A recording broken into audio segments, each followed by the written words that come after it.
Mon Dieu! Mon Dieu! Pourquoi m'as-tu abandonné? Ces mots déchirants résonnent à travers les siècles. David les écrit dans une détresse profonde, sans savoir qu'il prophétise les paroles exactes que le Messie prononcerait sur la croix 1000 ans plus tard.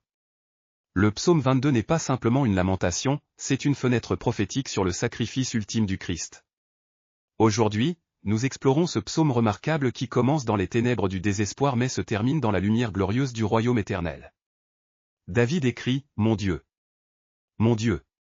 Pourquoi m'as-tu abandonné, et t'éloignes-tu sans me secourir, sans écouter mes paroles plaintives ?» Mais écoutez attentivement, ce cri d'abandon contient en lui-même les graines de l'espérance.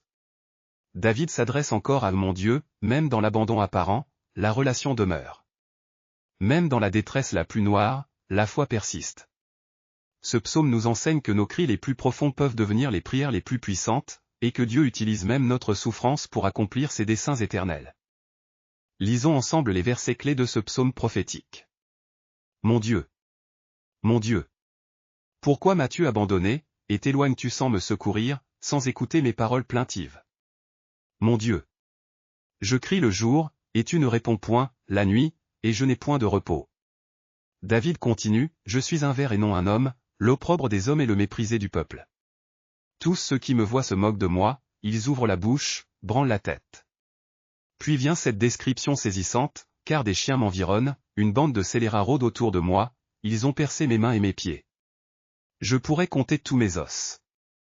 Eux, ils observent, ils me regardent, ils se partagent mes vêtements, ils tirent au sort ma tunique. Mais le psaume bascule soudainement, tu m'as répondu. J'annoncerai ton nom à mes frères, je te célébrerai au milieu de l'assemblée.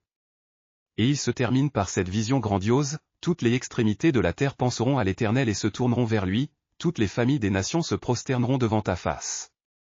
Voici les détails que la plupart des lecteurs manquent, mais qui révèlent la nature prophétique extraordinaire de ce psaume.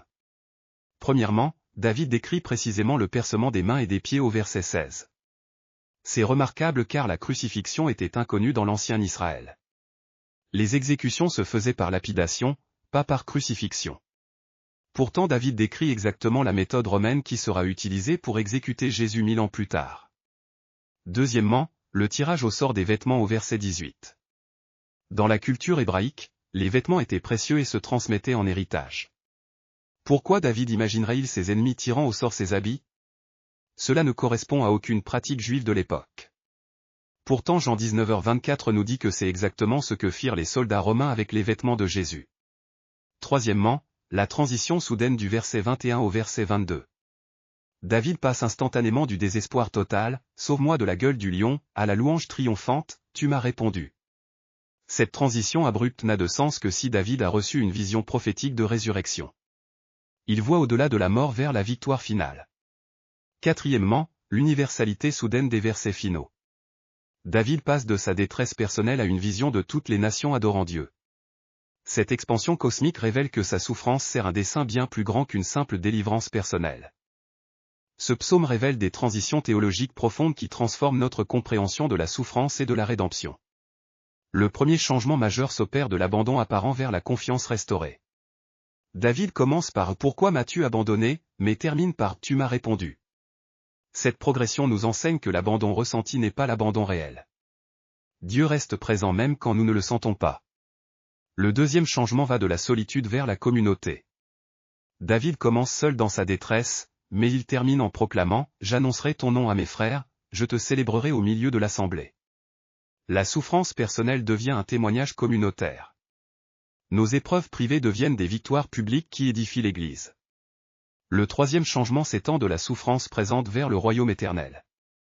David passe de sa douleur immédiate à une vision où toutes les familles des nations se prosterneront au-devant Dieu. Cette transformation révèle que nos souffrances actuelles, aussi intenses soient-elles, servent l'établissement du royaume éternel de Dieu. Elles ne sont pas vaines, elles participent au plan cosmique de rédemption. Ces changements théologiques nous montrent que la vraie foi ne nie pas la souffrance, mais la traverse pour découvrir la fidélité inébranlable de Dieu de l'autre côté. Les témoins de la création observent cette prophétie remarquable avec un mélange d'émerveillement et de compréhension profonde. Ils voient comment Dieu utilise même la souffrance de ses serviteurs pour accomplir ses desseins éternels. Écoutons leurs réflexions sur ce psaume qui traverse les siècles. Mes amis, je tremble en entendant ces paroles de David. Il décrit un sacrifice si précis, si détaillé.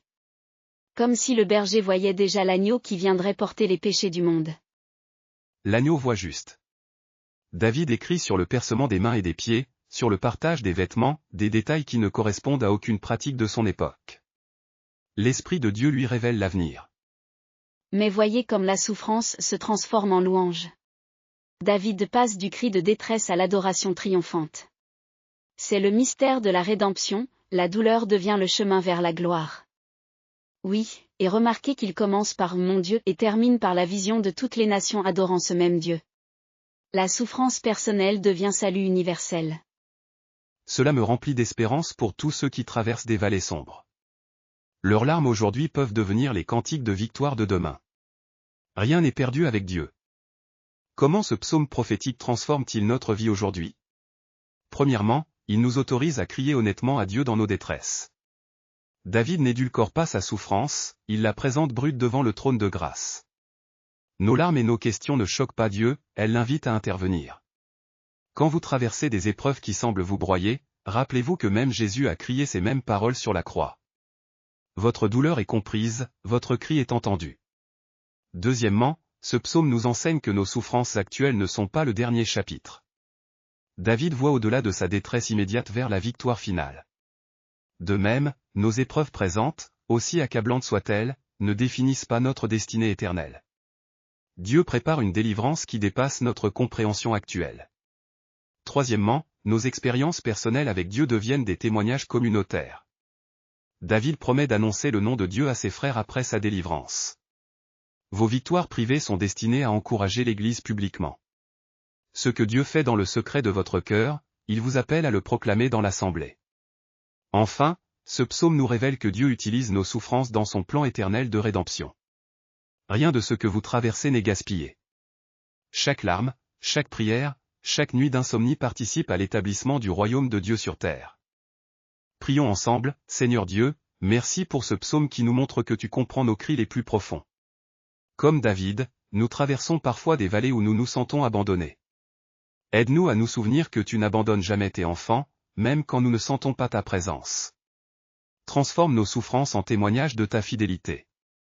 Que nos épreuves actuelles deviennent les fondations de victoires futures qui glorifient ton nom. Donne-nous la foi de David qui voit au-delà de la douleur présente vers ton royaume éternel. Et quand tu nous délivres, aide-nous à proclamer ton nom devant nos frères et sœurs, pour que notre louange encourage ceux qui traversent encore leur propre vallée sombre. Au nom de Jésus, qui a accompli parfaitement cette prophétie sur la croix, Amen. Le psaume 22 nous rappelle que nos cris les plus désespérés peuvent devenir les prophéties les plus puissantes. Continuez à prier, continuez à faire confiance, votre histoire n'est pas terminée. Que la paix du Christ, qui a transformé l'abandon en victoire éternelle, garde vos cœurs. À bientôt pour notre prochain épisode de Genèse à Révélation. Abonnez-vous pour plus de contenu d'études bibliques.